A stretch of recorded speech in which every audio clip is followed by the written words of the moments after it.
বন্ধুরা দুপুরবেলা খেয়ে দিয়ে আমি ঘরের মধ্যে শুয়েছিলাম, হঠাৎ করে দেখি ধুম করে আওয়াজ। কি ধুম করে আওয়াজ? এসে দেখি বাইরে এই যে ড্রাইভারটাকে দেখছো, পুল কার মানে বাচ্চাদের গাড়ি চালায়, বাচ্চাদের নিয়ে আসে স্কুল থেকে। তার বাচ্চা ছিল না, কিন্তু দেখো কত বড় একটা রানিংয়ে গাড়ি চালিয়ে মানে এই পুরো পোস্টটাকে মেরে দিয়েছে, পুরো বিশাল বড় একটা অ্যাক্সিডেন্ট করেছে।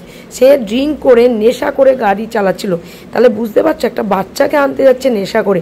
তা তোমাদের বলে দিচ্ছি, সতর্ক করে দিচ্ছি বন্ধুরা, তোমরা বাচ্চা কাচ্চা যদি পুল কারে দিয়ে থাকো, তাহলে যে কোনো গাড়িতেই দিয়ে থাকো না কেন, স্কুল থেকে আনার জন্য অবশ্যই ড্রাইভারকে দেখে গাড়ি দেবে। কারণ ড্রাইভার যদি এরকম ড্রিঙ্ক করে এইসব খেয়ে যদি গাড়ি চালায়, তাহলে বাচ্চার তো বিপজ্জনক হতেই পারে। এই পরিস্থিতি আমাদের আজকে দুপুরবেলা বসেছিলাম ঘরে, আর এরকম অবস্থা। পুরো ছেলেটা মানে ড্রিঙ্ক করে গাঞ্জা খেয়ে গাড়ি চালাচ্ছিল, পুরো গাড়ি পোস্টে মেরে দিয়ে পুরো পোস্ট উল্টে পড়ে সব বাস্ট করেছে। এখনো কারেন্ট হয়ে রয়েছে, রাস্তাঘাটের অবস্থা খুব খারাপ, গাড়িতে গাড়ি হয়ে গেছে, কেউ আর যেতে পারছে না।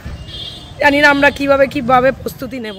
আমাদের এখানের ব্যবস্থা সত্যি খুব ভালো হয়েছে, কারেন্টের লোকও চলে এসেছে, পুলিশ এসে গাড়িটাকে পুরো নিয়ে গেছে থানায়।